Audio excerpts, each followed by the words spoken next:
Welcome back to the Gutsiest Brands podcast, the show built around understanding the DNA of gutsy brands by talking to the world's most innovative brand leaders. At Gutcheck, we make it our business to understand brands, and over the years, we've learned how to identify a gutsy brand. Gutsy brands are empathetic, pioneering, bold, and they demonstrate the power of and. They see opportunity where others force trade-offs. When we find a brand leader that embodies gutsiness, we invite them to the show to explore what makes them so successful, what drives them every day, and to get their perspective on other gutsy brands out in the world. Gutcheck CRO Jess Gaedeke had the chance to speak with Tracey Warner Halama, the CEO of Vital Proteins, a division of Nestle's Health Sciences group. Vital Proteins creates ingestible collagen products. They believe that feeling our best, looking our best, and performing at our best starts from within. Tracey has spent 20 years in the technology industry and has been with Vital Proteins since 2014. With her leadership, the company has grown year after year, seeing over 100% growth in 2021. In today's episode, Jess and Tracey discuss building a brand using digital tactics, how leveraging personal experience can help you keep a consumer perspective, how being in the right place at the right time helped Vital Proteins create a brand new category, and why having strong female leadership is so important. And yes, they do talk about Jennifer Aniston. Kick back and enjoy another episode of the Gutsiest Brands podcast.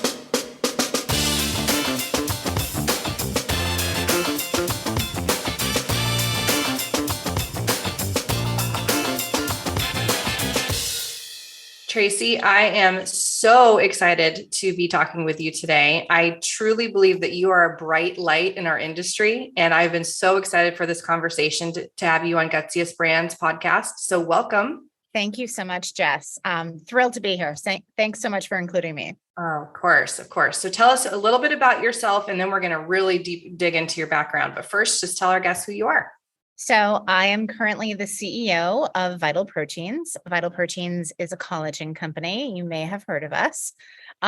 So we're about a 9-year-old company. We became a unicorn brand after 6 years, and we were partially acquired by Nestle Health Science in 2020 and fully acquired by Nestle Health Science at the end of 2021. We count Jennifer Aniston as our Chief Creative Officer. And I think most people know our brand because of the iconic blue packaging. It is indeed iconic blue. And I'm sure that all of your company swag gets to honor that blue as well. So I'm jealous, a little jealous. Well, awesome. Thanks again for being here. So what I'd love to do is start with you personally. Can you tell us about your very first job in your life? Like the first job you got paid money for? Oh, okay. All right. So not my first professional job, my first job. Way back. I was a waitress at a diner.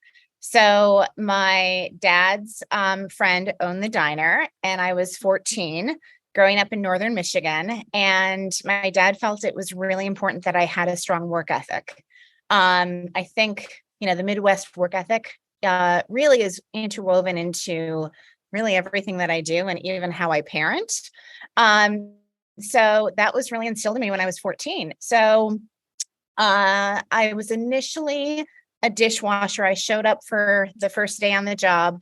The waitress who had the shift called in sick, and they said, guess what? You said you wanted to wait tables. Now you are, which was a little bit overwhelming for a 14-year-old kid. I think about, I've got a 15-year-old daughter, and, would she be able to step into that opportunity? And, I'm not sure if she could or not, but anyway, it taught me a lot about putting the customer first. And I had that job all throughout high school. And even when I came home in the summers during college, I would go back and work at the diner. I think it really did teach me about having a strong Midwest work ethic. For sure. And a little bit of hustle, right? That's a big part of the service industry. And a lot of the people that I find to be the biggest hustlers at work have that in their background. So that's really interesting to learn about you. So as you know, for Gutsy Brands, we like to honor brands that lead with empathy, that have a truly genuine and intentional priority of understanding the human experience, and brands that really put themselves in other people's shoes. And when I heard your story, you were literally in the shoes of someone who had had an injury, and a certain product really helped you recover. So I'd love for you to tell us your story of your first exposure to the product and the benefits of collagen and the origin of Vital Proteins. Yeah, awesome. Thrilled to share this experience. So the founder, Kurt Seidensticker, and I were friends from the technology background. I saw him at a networking event and he said, "Hey, I've got a business idea. I really want your input on this business idea. It's ingestible collagen. Take 2 scoops a day, put it in your coffee every morning. You won't even realize it's there." And I'm like, okay. So he said, "But it's very important that you take it every single day. If you take it every single day, you will notice a difference within a month." So, all right, I gotcha. I'll take it every day. And I was in my early 40s at the time. I was an avid CrossFitter and, suburban mom trying to gain fitness, going toe to toe with former NCAA athletes who were in their 20s. Probably wasn't the right, fitness endeavor for me, but I'm very competitive, as anyone in my company would tell you, or any of my friends.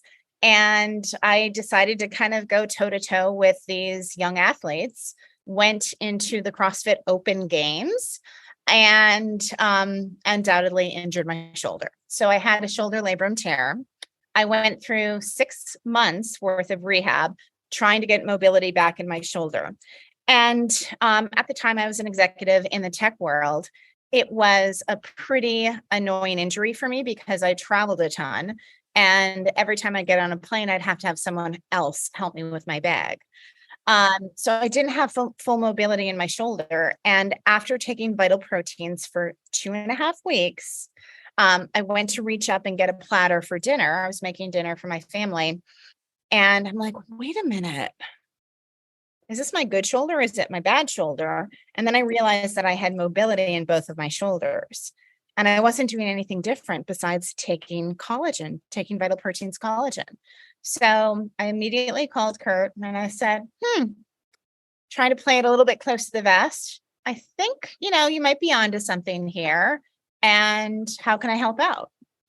So that was the beginning of Vital Proteins. And I was such a avid fan. I saw how Vital Proteins literally changed my life. And I know it sounds a little bit dramatic, but it enabled me to have full mobility again, because when you're in your early 40s, you don't think about not having, the ability to move.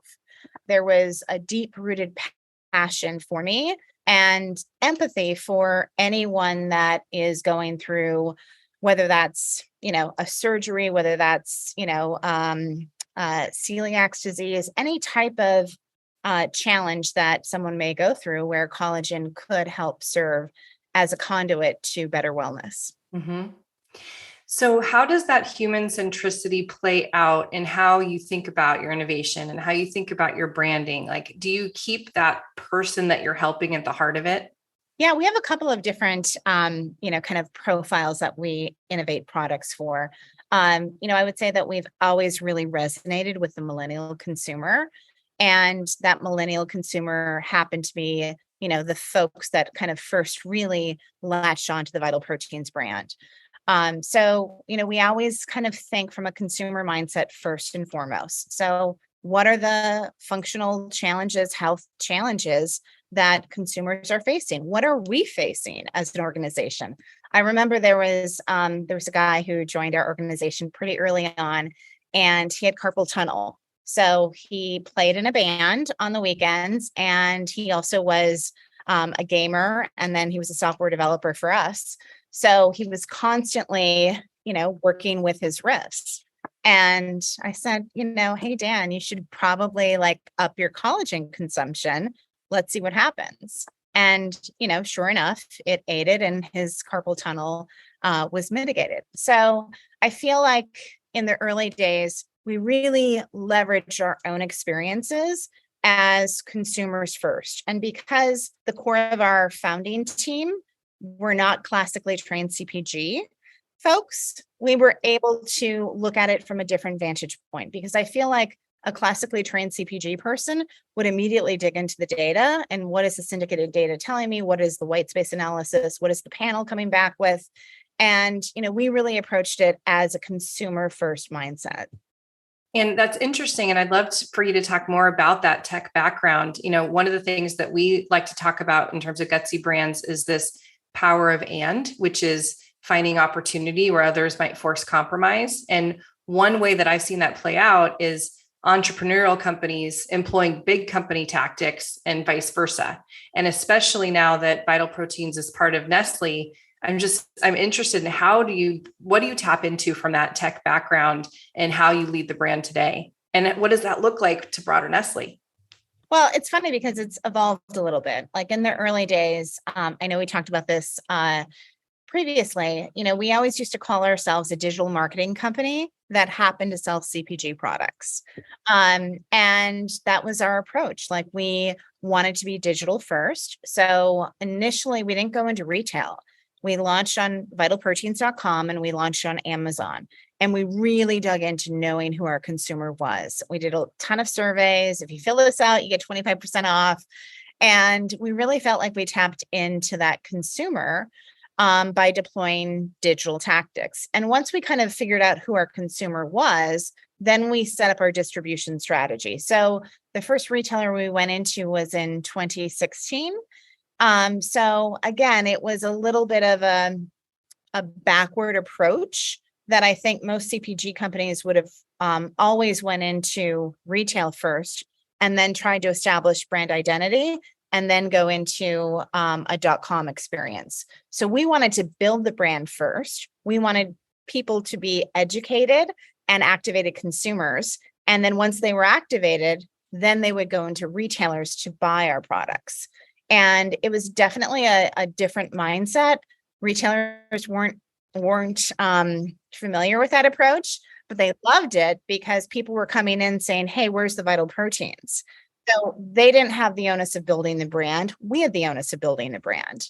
Now, as I think about fast forward, kind of what that digital experience is today, the early days, it was a moat for our brand. And we worked with influencers and, we had a social media presence on Instagram almost immediately, long before people were on Instagram.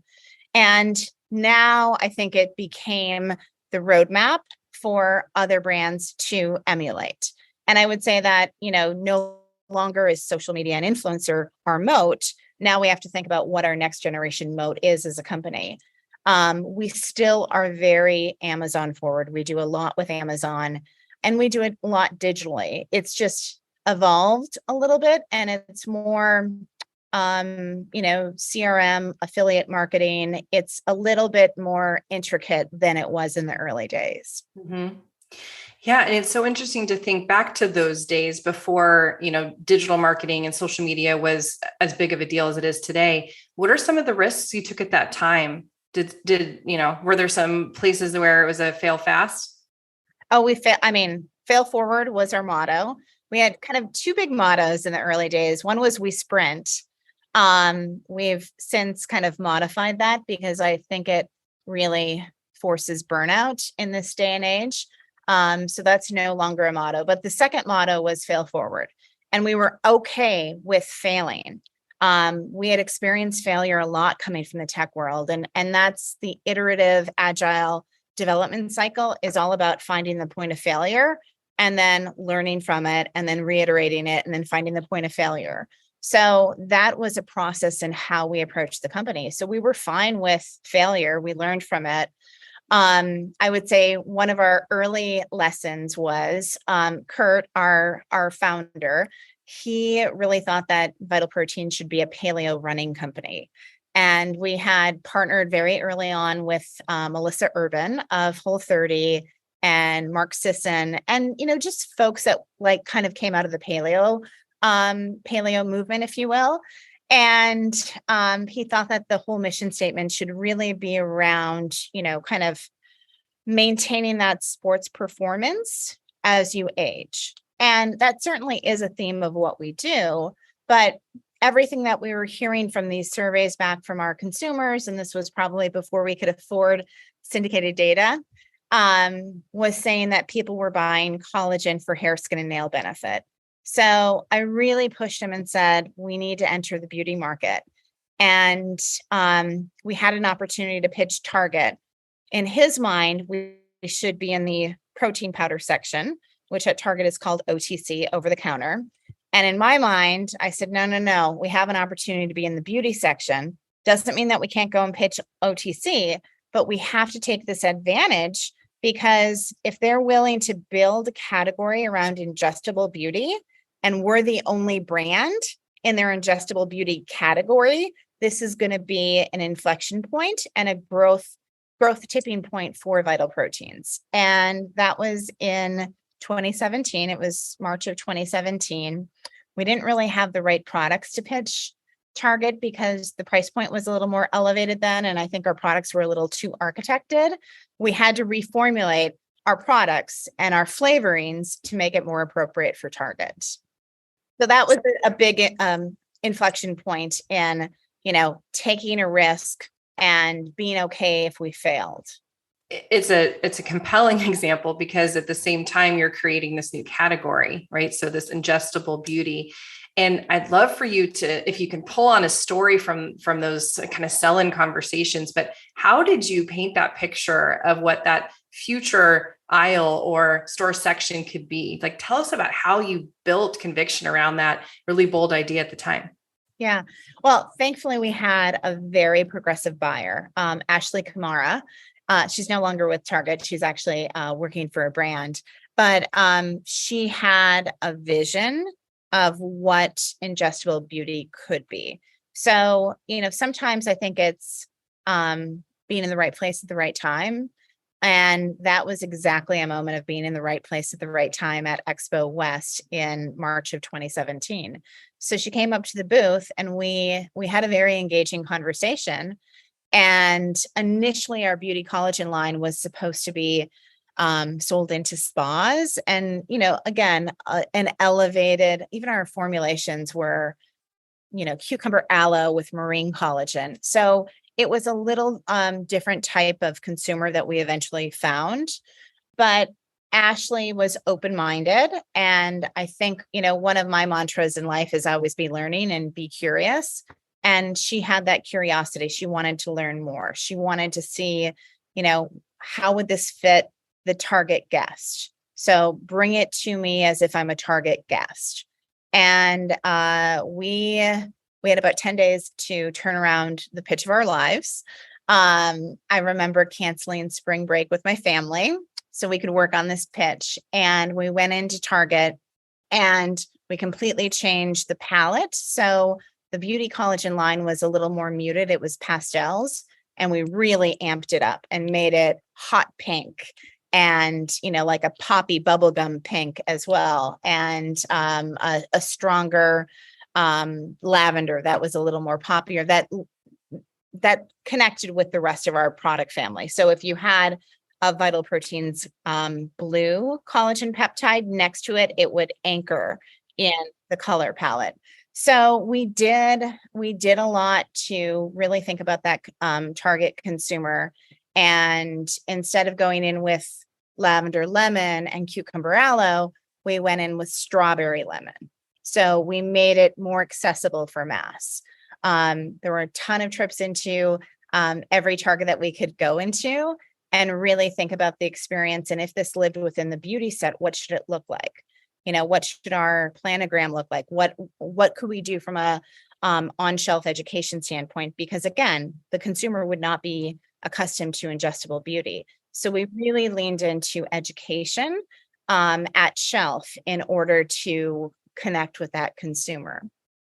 And it was a risk. And the first year, our sales were probably 1.8 million at Target, which is pretty good for a couple of SKUs.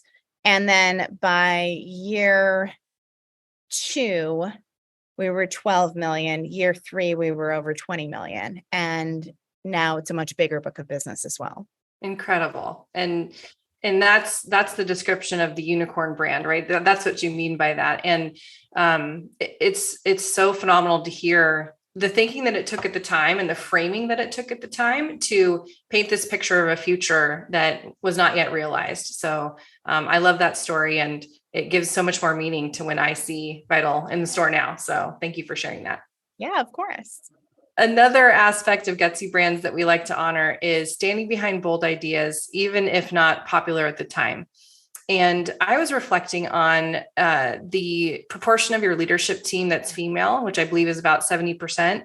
And that includes traditionally male roles like chief revenue officer, chief legal officer, chief technology officer, and of course, CEO. Why is this still a bold idea to have a primarily female leadership team? And what challenges do you still face as a female CEO? Well, it's interesting because when I entered into corporate America in the 1990s, things were very different back then. And I was regularly mistaken for someone's executive assistant.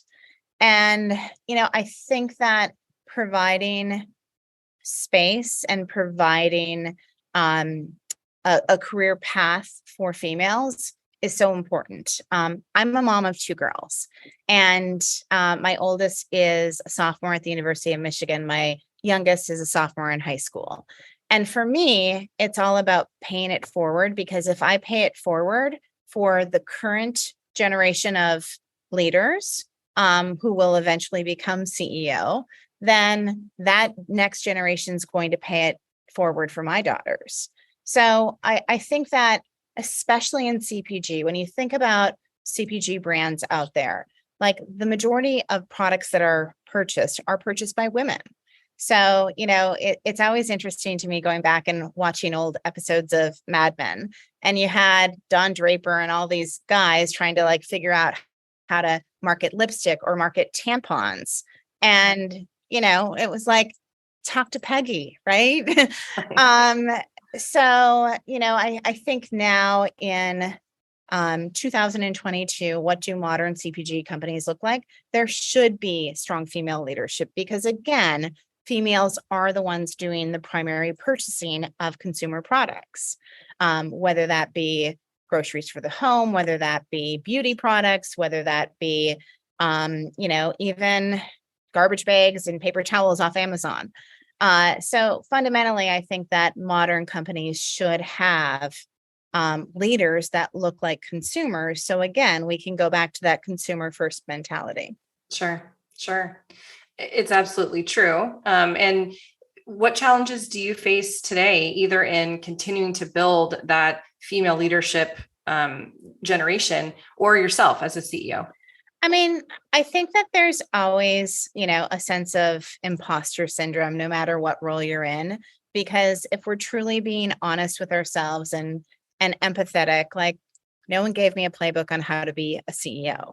I was a pretty good chief revenue officer, spending, 20 some years in sales in some format or another, either as an individual contributor or as a sales leader. But, crossing over into general management as president, and then now eventually as CEO, you're still making sure that, do I have the wherewithal? Do I have all the data that I need in order to make the best decision for the company? And at times you second guess yourself.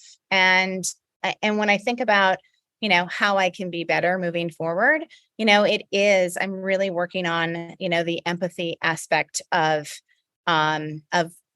being a leader. And I'm really working on the psychological safety aspect. So, 5 years ago, people weren't talking about psychological safety. Boom, we enter into a global pandemic. People are working from home. There's a thing called burnout. There's a thing called, the Great Resignation. I hear now it's quiet quitting. So I think, in order to provide that safety and that authentic leadership, I think right now people crave authentic leadership. They want leaders that are accessible. They want leaders that are not afraid to fail, not afraid to acknowledge failure. And, leaders that are real people. And I think that, maintaining that level of empathy, maintaining psychological safety so everyone feels good about coming into work and, really moving the brand forward, along with managing the expectations of the world's largest food and beverage company, which of course are going to be revenue related and profitability related. So I think it is a fine balance, and that's really what I'm challenged with on a day-to-day basis. Like, how do I be the best leader I can for my organization, and how do I run the best company for Nestle Health Science? I really relate to what you're saying right now. And I think that's another embodiment of the power of and, because we have to manage the numbers, we have to manage the business, but being accessible as leaders, being authentic, showing vulnerability, it takes a lot of emotional effort to be that type of leader, but it's absolutely critical. So I'm just curious if you have any tips or things that you employ at Vital Proteins with your staff that help along that leadership journey. Well, I just brought in one of my professors. I completed a CEO program at the University of California, Berkeley Haas School of Business this past summer. And I brought one of my beloved professors that I just loved his sessions. And the book was called Becoming a Change Maker. And it speaks all about anyone can be a change maker. You can be an intern, you can be an executive, you can be an introvert, you can be an extrovert, you can be male, you can be female. But what can you do as a human being to affect change for your company, for your personal relationships? And I think, in my frame of mind, one thing that has served me well is a sense of curiosity and always be learning. So bringing Alex in to speak to my team, and everyone got a copy of his book, and, really kind of encouraging thought. Sometimes, we work within the four walls of Vital Proteins and we get a little myopic in our brand. So thinking a little bit greater outside of, the four walls of Vital Proteins and what they can do to become better human beings and better leaders will benefit all of us. How we can figure out how to rest and restore so we can come back more re-energized to work. That's another tactic with my team. Mm-hmm. Well, it sounds like you deploy that human centricity in everything that you do. And I think it's really inspiring. So thank you for being that leader and for sharing that perspective with us. So I know that people are going to want to hear about Jennifer Aniston's work with your brand. She's your chief creative officer.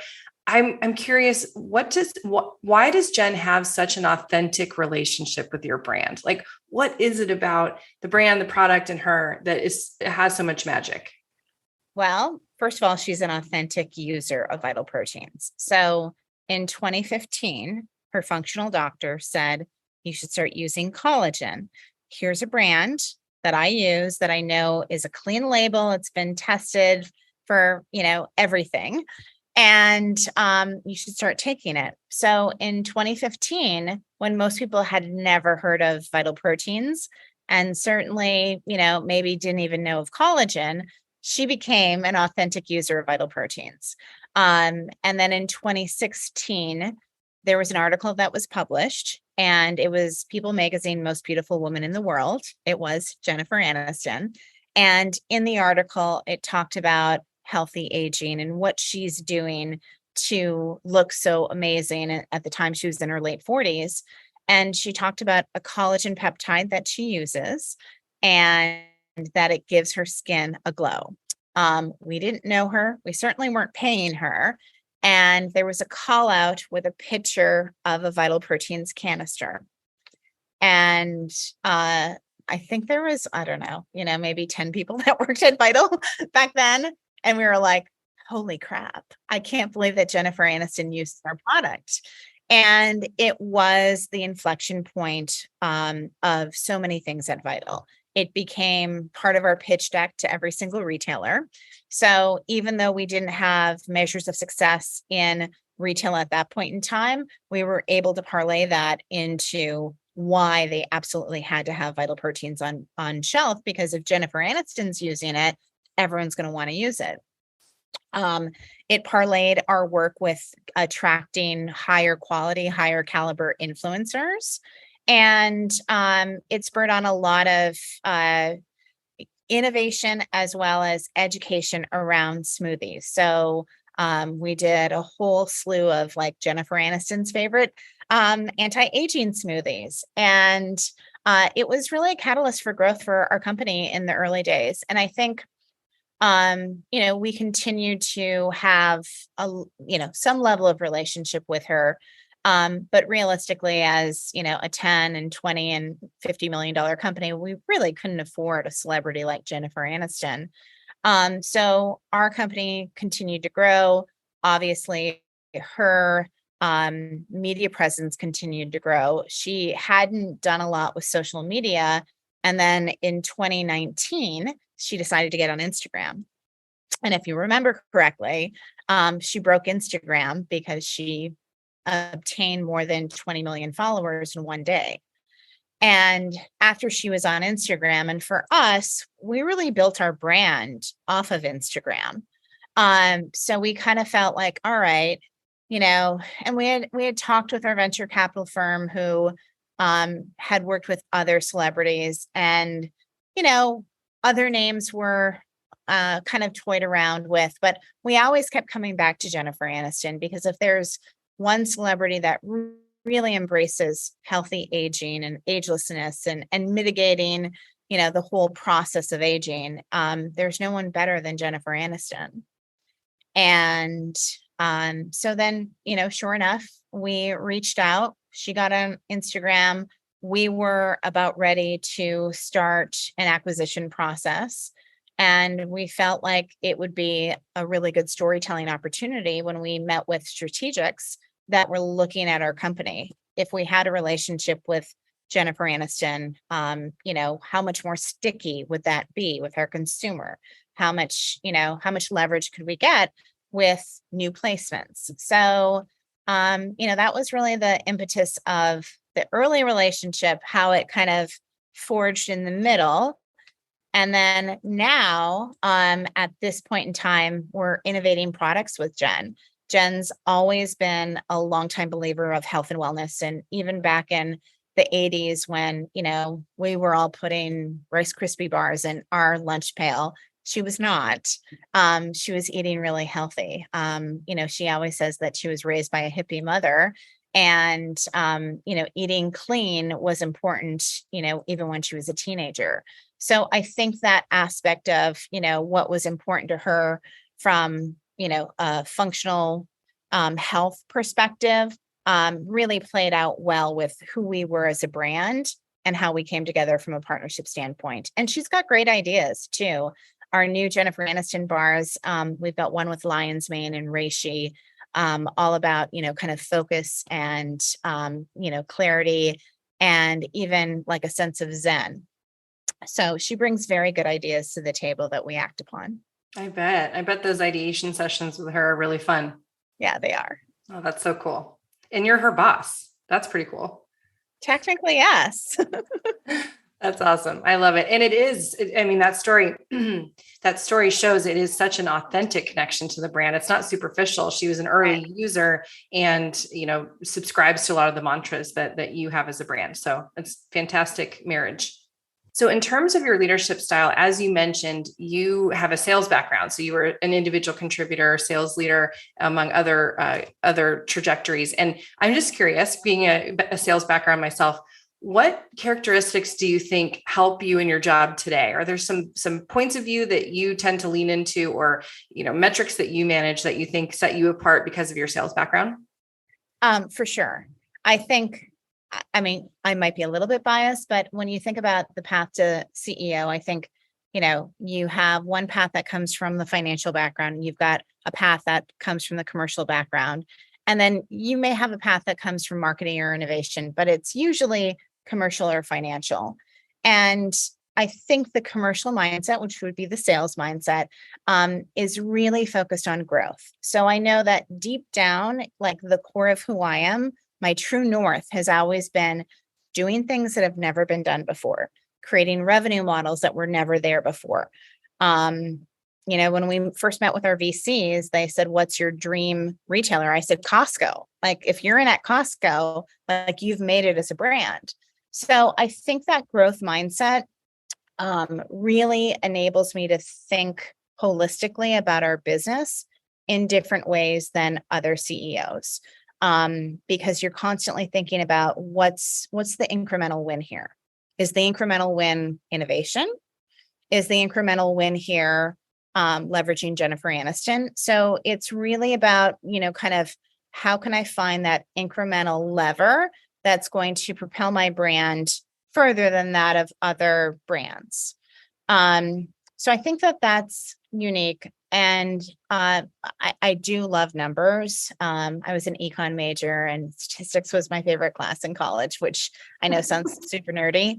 But fundamentally, I think because in sales, you're always in the number. Like, where am I at year to date? Where am I at month to date? How much further do we have to go to goal? If I wanted to be at 120% of goal, what would that number be? What am I chasing? What is size of prize? So I think, here at Vital, we say size of prize all the time. And I think that that's, a sales nomenclature that you wouldn't necessarily hear as much in other CPG brands. And we really make decisions based on, is the size of prize worth it? Sometimes we turn down really good innovation. We've got a lot of suppliers that come and pitch us, hey, I've got this great new product and this is what it could do. And, you think through the size of prize and what the market opportunity is right now. And I don't get that excited on a $250,000 or a $500,000 incremental opportunity. I get excited about a $50 million incremental opportunity. Yeah. That's when those kickers kick in, right? Exactly. And actually, that's how our salespeople at Vital get paid. It's very much a tech comp plan, not a CPG comp plan, which tends to kind of reward at the end of the year based on how the company does. So it's an individual contributor comp plan that if you're above your quota for the quarter, you'll get accelerators. Mm-hmm. It's so interesting. And I'm curious, as you have, been embedded in the Nestle ecosystem, aside from just the sales that you're delivering, which are impressive, what are some of the other things that you have been able to contribute to the organizational thinking, whether it's process or metrics or things like you've already talked about? Well, Nestle really relies on us a lot for kind of our marketing purview. I would say that, because it's the health science brand of Nestle. So it's Garden of Life, Orgain, Pure Encapsulations, Puritan's Pride. So it's more of a health centric. So not just, I love Nespresso. Nespresso is a great brand, but Nespresso, Nesquik, that's over on kind of core Nestle. So when you think about health science, it's somewhere between food and it's somewhere between pharma, but it's one step up from better for you. So I think typically there hasn't been a strong marketing purview with Nestle Health Science. So there's a lot of cross collaboration, people coming in Nestle to us saying, hey, what do you think from a marketing point of view? And we're helping other brands with their marketing, ensuring that the brand hierarchy and the brand messaging really delivers with the consumer. So I think that's an area that we can provide subject matter expertise. And I think there are other areas of Nestle where they provide subject matter expertise. Nestle is known for coffee and chocolate. So sourcing raw materials like the cocoa powder that we use in our chocolate peptides, it was a huge win having Nestle participate in that sourcing, just because of all of the purchase power worldwide that Nestle has that we wouldn't have as a standalone Vital Proteins. Sure. And especially during the pandemic and supply chain issues, I'm sure that's coming in handy. Yeah, for sure. That's great. I love to see the give and take, right? Because you make each other stronger. That's fantastic. For sure. Well, let's move to our first lightning round, Tracey. So this one is all about what you observe as a consumer. So you're welcome to tap into brands you have worked with in the past, but we also like to hear how you interpret the world just as a consumer as well. So what I'd love to do is hear what brand or campaign comes to mind when we think about a brand that really leads with empathy. These are all great questions, by the way. So I would say, and I know other people have said this before, the Dove campaign, and I'm not talking about the Dove campaign from like early 2000s that was really groundbreaking, but there was one that was done just last year, and it was about the reverse selfie. So as I mentioned, I'm a mom of teenage girls, and the reverse selfie starts off with this 13-year-old girl that's very primped, and she's got makeup, and she's done, the face tune on Instagram. She's taken away the blemishes. She's made her eyelashes longer. She's made her face the perfect proportion.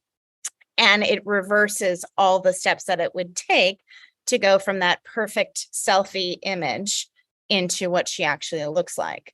And when I think about what, young teenage girls are facing, and I would say teenagers in general, but it is a little bit more relatable for the female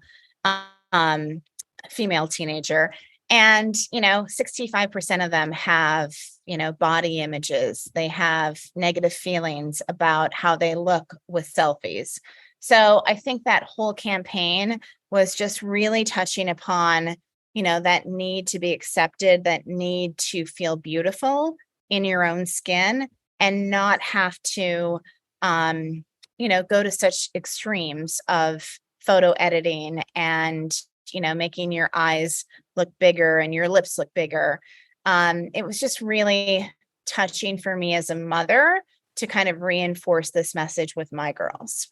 Yeah. And thank you for sharing that example, because Dove does embody that. And that original campaign is a perfect example. But this example is relatable in the moment as well, right? To the challenges that our current teenagers face. And I have a 12-year-old daughter, so I hear you. And thank you for sharing that one. What about a brand or campaign that's been pioneering, has found a new way of doing business or a new path forward? I'm sure you probably have heard this one before too. I just love Airbnb. I love their business model. Founded on the heels, like every great business model really comes out of a sense of chaos.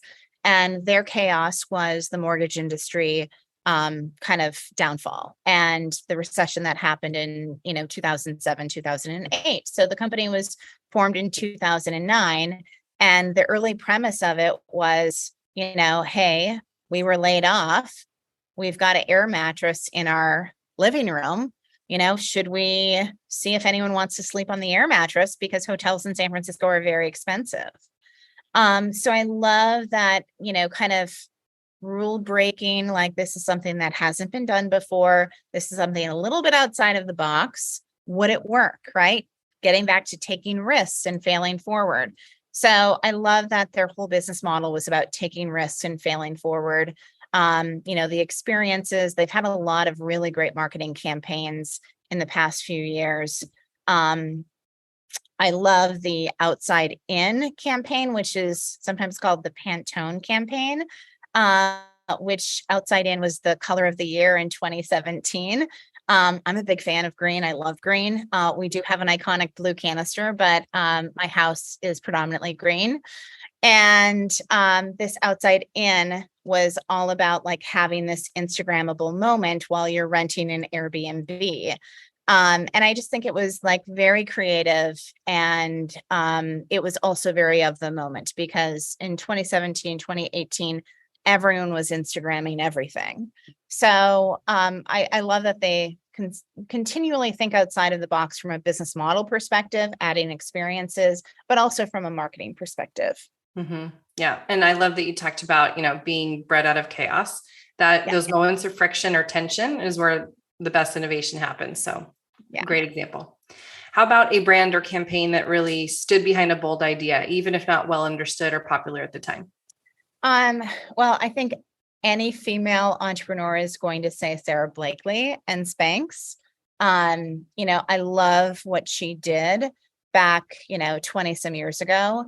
And we've all faced that. We've all faced like the fear of wearing white slacks and, do I have lines? Do I not have lines? How does my butt look?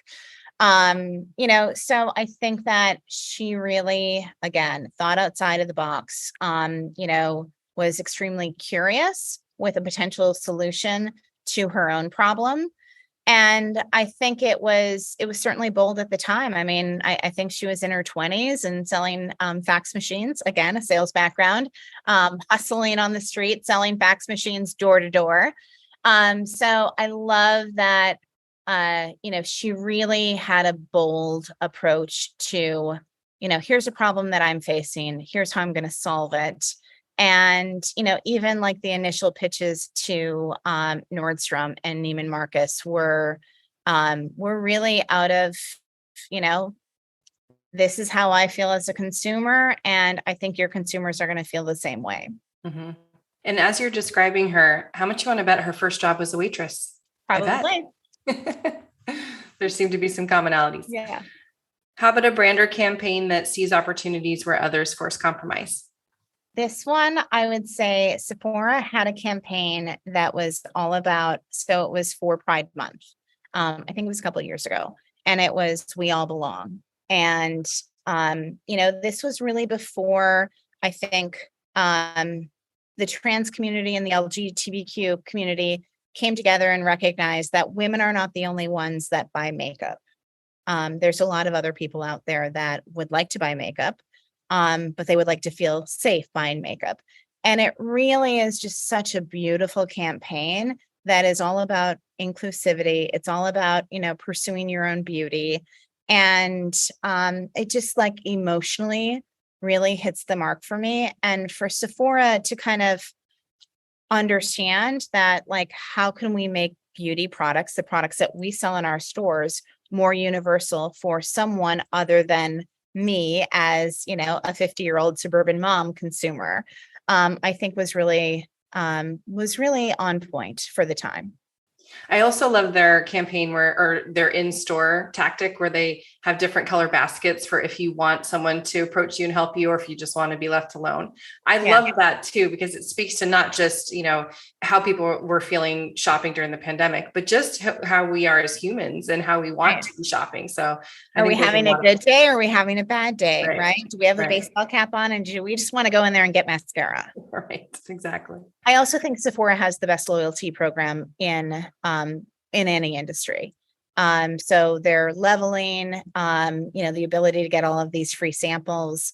I think they just really do it right. And they were doing e-com. I think there's a lot of brands that do e-com right now.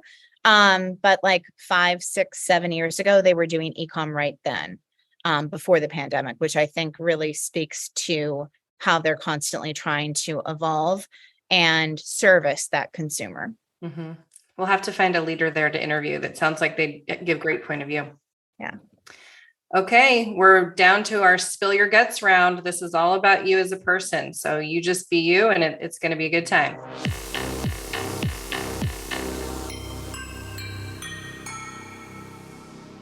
What's the first brand you remember as a child? I grew up in Michigan. I would have to go with Kellogg's Rice Krispies. Mm-hmm. Lots of nostalgia there. Is it still in your household these days? It is not. It's not that healthy. But it reminds me of childhood because that was something I ate every morning. Mm-hmm. That's great. What book or movie best represents your career journey? This was kind of a hard one.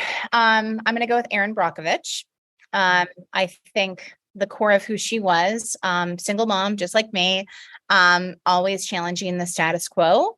I think I've gotten to the point where I am in my career because challenging the status quo is very core to who I am.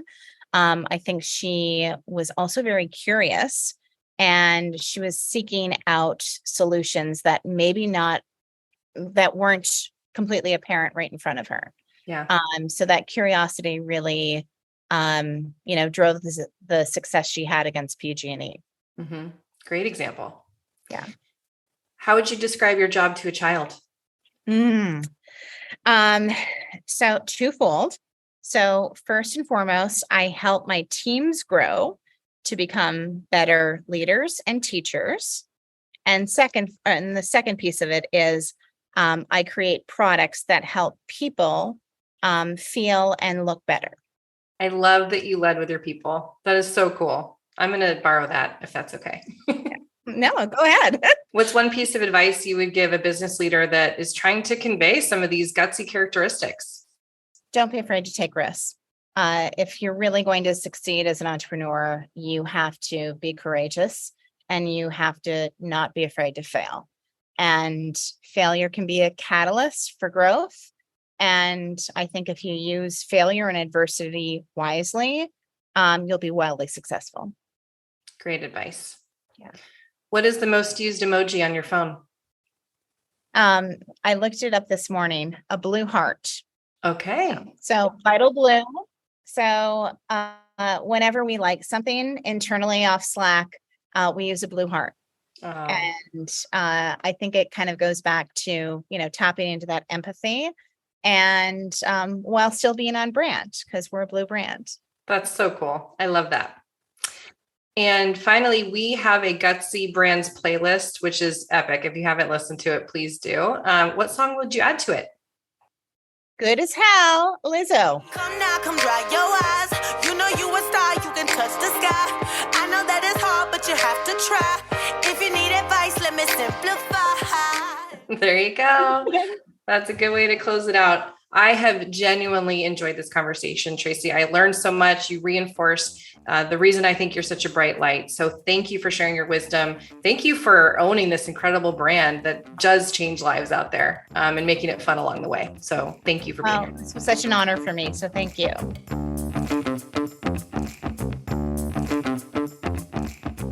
That one was a fun one for me. I am a huge fan of Vital Proteins products, in particular, the original blue canister, the collagen peptides, and I'm also a big fan of Jennifer Aniston. Well, and that original blue has an iconic color to it, as Tracey talked about. And once again, I feel like I fangirled. Did it show? No, you played it totally cool. Okay, that's good, because I really do appreciate Tracey's business mind and her leadership spirit so much. It was kind of tough to end this interview, but I learned a lot. Yeah, and she had a lot of wisdom to share in that short amount of time. It sounds like she has a real love and passion for her work and her people. So I'm excited to get into today's takeaways. So hit me with them. Okay. So usually we start with empathy first. And I think that makes sense here, because when you think about the core of Vital Proteins, it is a product that is changing people's lives, and leaders like Tracey and her founder, and even Jennifer Aniston, how they lead the brand is grounded in their experiences as a human, as a consumer. And I think there's some real power to that. Tracey talked about recovering from her injury and regaining mobility and what that means, right? To be a person who expects to be able to raise their shoulders and put their bag in the overhead compartment. I mean, these are things we take for granted, but when you're suffering from something where you don't have that mobility, this product really can impact your life. And, the founder using it for athletic performance, the guy that, is in the band and also a software developer and a gamer and really had some carpal tunnel situations, even how Jennifer Aniston uses it for functional wellness. I think it's such strong articulation of a product that is grounded in empathy and helping humans live lives the way they want to. I loved that story, especially how Tracey was like, and then I lifted up my arm and was like, oh, there's no pain. Yeah. I mean, what a great way to learn about how a product works. And in terms of pioneering new paths, those who are less familiar with the CPG industry and with retail distribution, it's such a massive accomplishment to create a new category. And so for Tracey to tell the story about, thinking about the target buyer and, hey, we can pitch OTC, but we should really be in the beauty section. And then turning that into what she called the pitch of their lives, which I loved, to paint the picture of why this fits the target guest. It's such a big deal to be able to create a new category in distribution in that way. As a big time target consumer, I mean, big time, it's also really interesting to hear this side of the story, because I can remember the first time I saw that product on the shelf, and I must have picked it up 3 or 4 times before I actually bought it, because I just didn't really understand how it worked. I had heard of people ingesting collagen, but I wanted to look into it myself. And then, I mean, once you start using it, you don't want to stop using it. It's really great. And that's what they learned, right? That they had to educate at shelf because it was such a new concept. And that's a major feat for what Tracey described as a unicorn brand. But that's how you become a unicorn brand, is you capitalize on the momentum on consumers learning about this and embedding it in their lives. So just such a tremendous testament to the product, but also the talent surrounding how that product went to market. So such a big deal, creating a new category, ingestible beauty. The other thing I really liked kind of diving into was how Tracey's tech background impacted how she thought about and how they thought about their go-to-market strategy. They thought of themselves as a digital marketing company that happened to sell CPG products. And when you do that, you come at things very differently, not only with how you sell, but how you engage with the community. So the way that they use social, the way that they used influencers. And, she talked a lot about how Jennifer Aniston is such a core part of the brand. But I think coming at it from a tech background enabled them to do things really differently. And part of that was, I love their mantras. We sprint, which I understand why they backed away from that one, because that's stressful, just even in that phrase. But into this idea of fail forward, which has such a tech industry vibe. And I love how bringing that perspective to CPG can allow you to look at new ways to grow. And I'm sure it's changing the way Nestle thinks about innovation and marketing. And then finally, Tracey as a leader, oh my gosh, so many lessons to learn there. The importance of females in the workplace. I loved how she talked about how when she started in corporate America, it was a very different time and she was looked at very differently. And, coming at the female contribution to leadership, maybe from two angles. One is this idea that goes back to the Mad Men example of, hey, you're trying to sell a lipstick, you should probably ask Peggy, right? So you should have more female representation in industries where women are making the majority of purchase decisions. It sounds like a no-brainer. We continue to make progress, but that is one reason that we should have more females in leadership. Absolutely. And the other is this whole idea of being an authentic leader. And I'm not saying that males can't be authentic leaders. Plenty of them are, but I think that females bring a different perspective. They tend to bring greater empathy, greater vulnerability to their leadership. And as Tracey mentioned, this is what people are craving right now. They need leaders who are accessible, who are authentic. So I just love the fact that Tracey's creating space for female leadership in her company and in her environment. She talked about creating space for others. I found that so inspiring. And I also really appreciate how vulnerable Tracey was when she talked about her path to CEO and how, she still gets imposter syndrome. And I love hearing leaders say that, because everyone does. And the fact that there's no playbook for CEO, she wasn't handed this textbook and here's how you go do it. So I just found so much of how she came to be as a leader to be grounded in what she probably is pretty instinctually as a person, but also just as a very capable and expert business person who also happened to start in sales. And that I always love that part of leadership when we hear it. I found it really refreshing to hear her mention that she didn't have a playbook. I think I always have this perception that by the time you're a CEO, you know exactly what you're doing. And she was so open about it being kind of learn as you go, which I thought that was so transparent and real of her. And I appreciated that.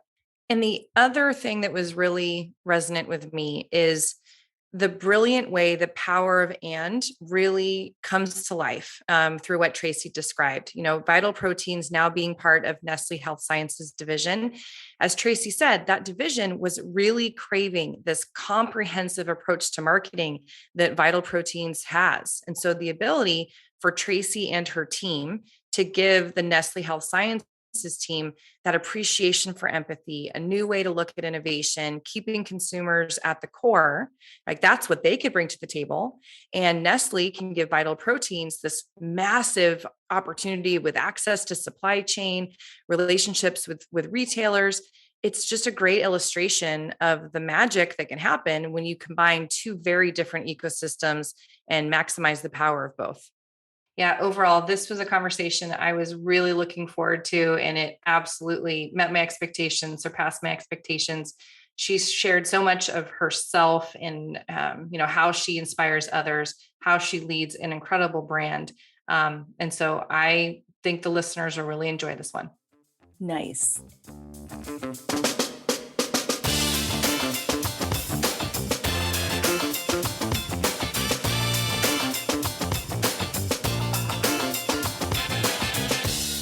Thanks again for joining us for another episode of the Gutsiest Brands podcast. If you haven't already, be sure to hit subscribe so you don't miss our next episode. If you like what you're hearing, please consider sharing our episode with a friend and leaving us a 5-star review. And don't forget to check out the Gutsiest Brands Spotify list. See you next time.